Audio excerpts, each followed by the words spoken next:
Before we go into these questions, we ought to talk over together.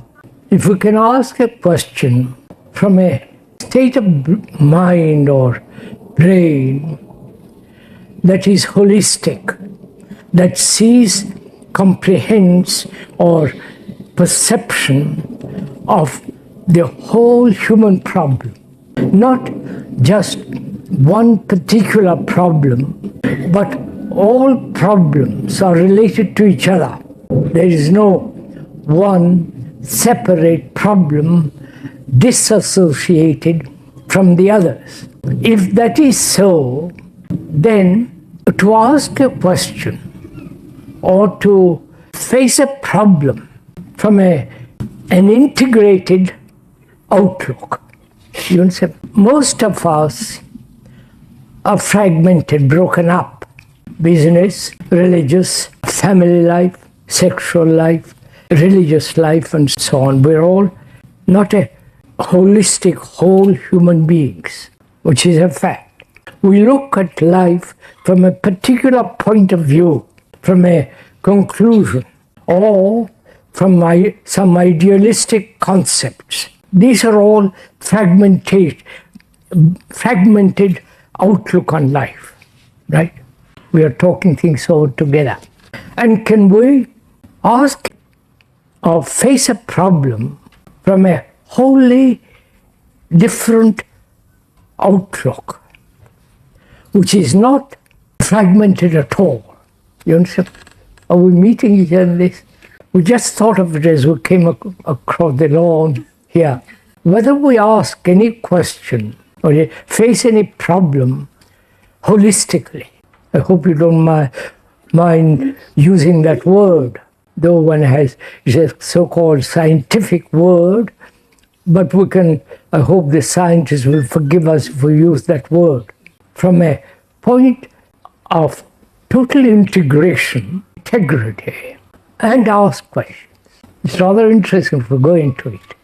Is it possible, recognizing that we are fragmented, broken up, divided in ourselves, contradictory, opposing one desire against another desire, and so on, knowing all that, being aware of all that, could we face a problem which is from a different focus?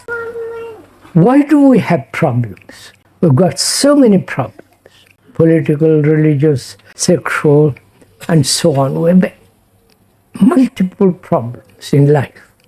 And problems are increasing in a society that is so sophisticated, so complex.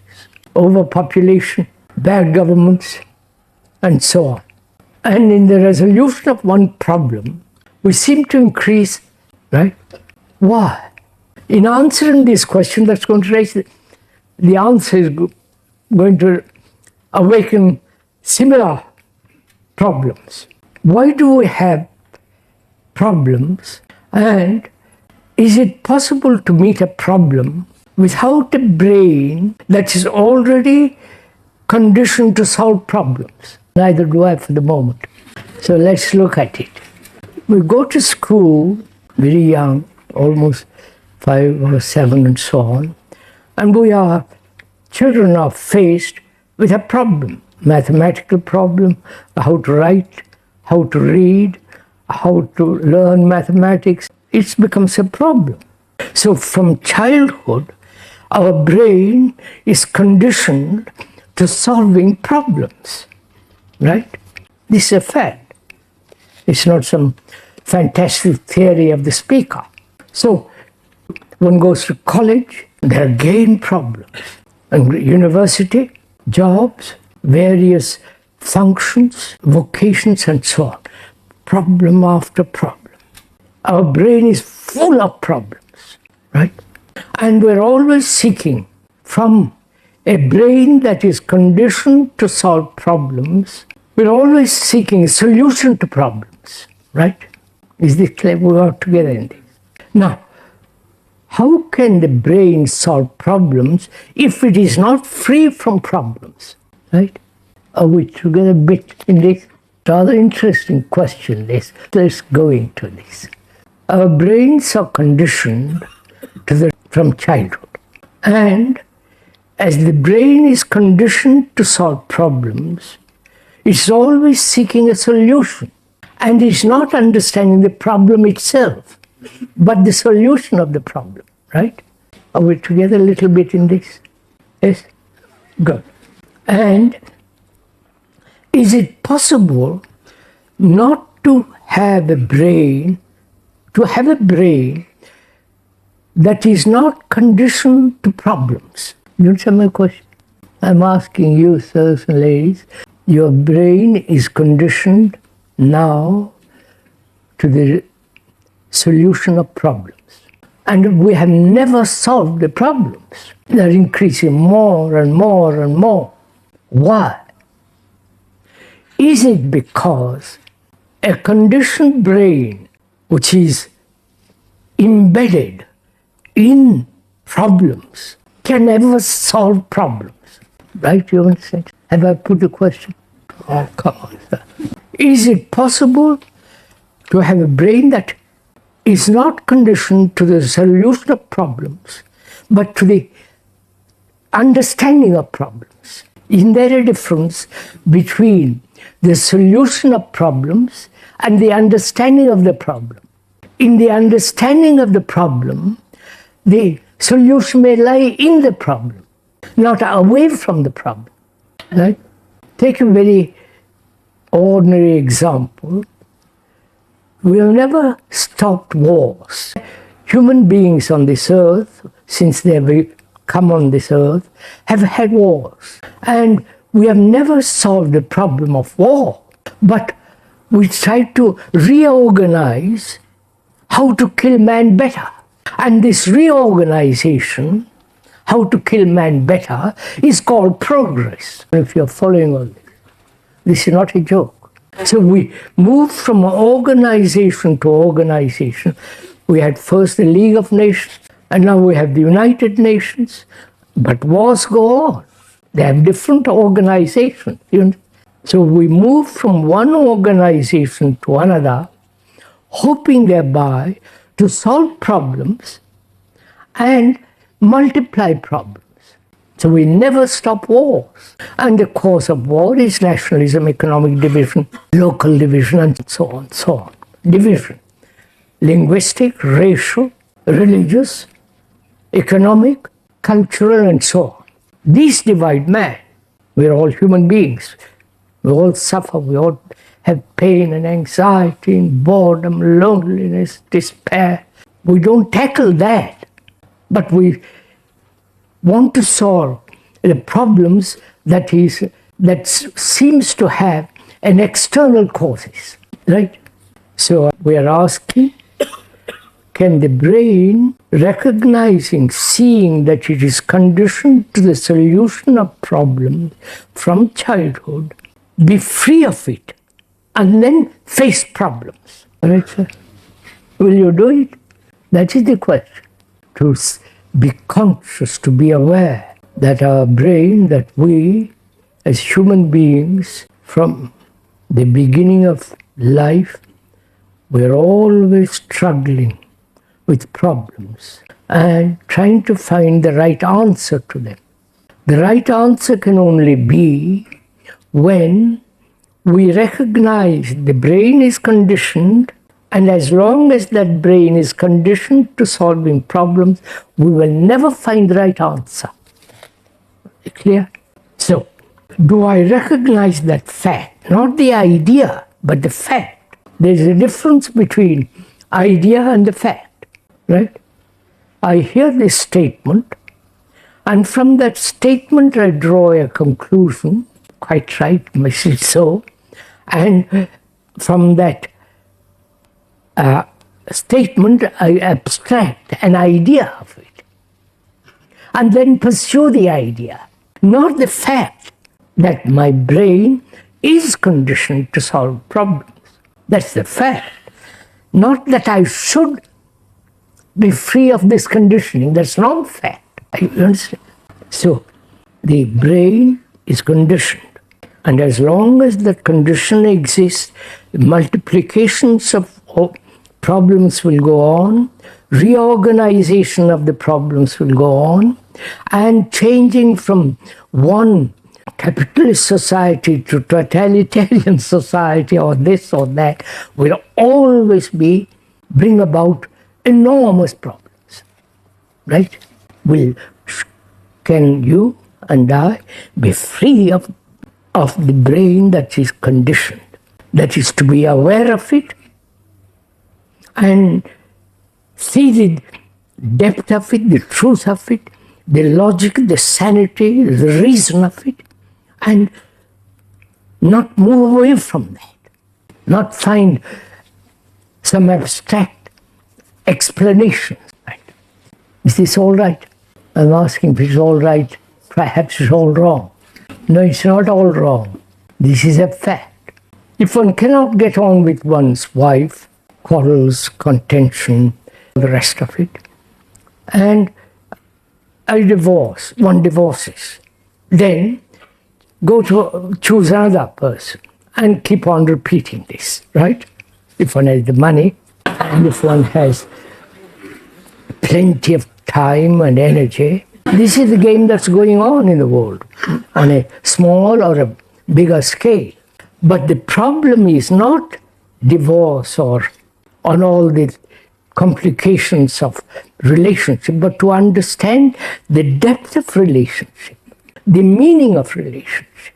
And the relationship, as we pointed out, is one of the most important things in life. Not the emotional expressions of it, the tantrums, the neuroticism of relationship, but what is important, significant, depth in relationship. And we never ask that question. We want to solve the problem of relationship, you understand? And so we never solve them. The psychotherapists and so on are multiplying in the world like mushrooms. And they're not solving problems. They're not solving the depth of all this. So we should consider together. You understand? Oh, come on, sir. It's a nice morning.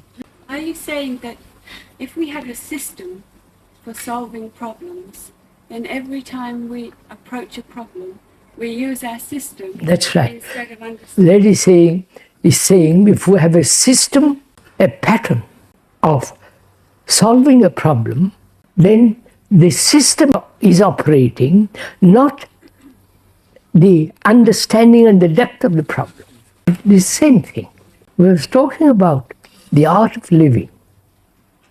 Sorry, these are the questions, but there it is. You don't mind? We'll come to that. There are many of them, so we've chosen 6 of them. That'll be enough for this morning. But we're asking, what's the art of living? We have the art of poetry, painting, the art of art of cooking, especially now, and so on. But we've never asked ourselves, perhaps which is the greatest art, what is the art of living? Is there an art? Or is it all the chance? Or is it all some genes, biological chances and so on? What is the true art of living? Are you waiting for me to answer it? If one answers it, don't make a problem of it. Then the art is thrown out of the window. So let's look at it together to find out what is the art of living. Art in the widest and the depth of that word, not just all the contents of a museum. If you were asked that question, what's the art of living? What would be your answer? Not calculated answer, personal answer, or emotional romantic answer, which are meaningless, right? If I answer that question emotionally, our art of living is the highest aspiration, which is sheer nonsense. Art of living is the most exalted intellectual activity, right? That's only very partial. Or art of living is to have a holistic outlook on life. Sounds excellent, but factually it isn't. So what is the art of living? Obviously, no conflict whatsoever. A brain that is in conflict all the time, having problems all the time, this tremendous self-concern, such a brain must inevitably be limited. If one is thinking about oneself, how to meditate, whether you can, all the rest of it. Your very meditation is self-centeredness.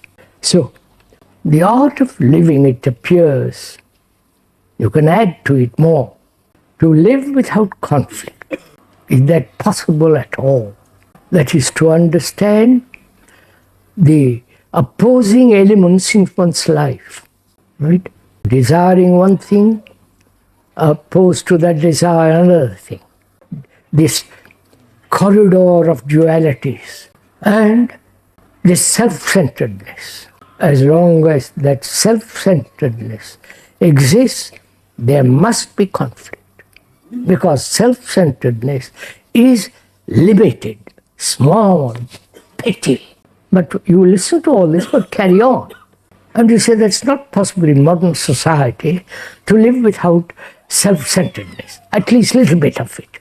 Have you ever tried, have you ever lived without self-centeredness for one day, not to think about oneself, just even for an hour, and see what happens? You haven't committed to anything. You can go back to your self-centeredness. Nobody's going to say how wrong it is or right it is. That's the normal state of human beings, apparently. So if one really tries for an hour, actually do it. Not try it. Do it and see what happens. And if you do it 1 hour, you can extend it. And you don't, it gives you tremendous energy. It gives you great sense of passion. Not lust and all the business, but the passion to pursue something profoundly to the very end of things. Right. Is that enough for this? You better come back.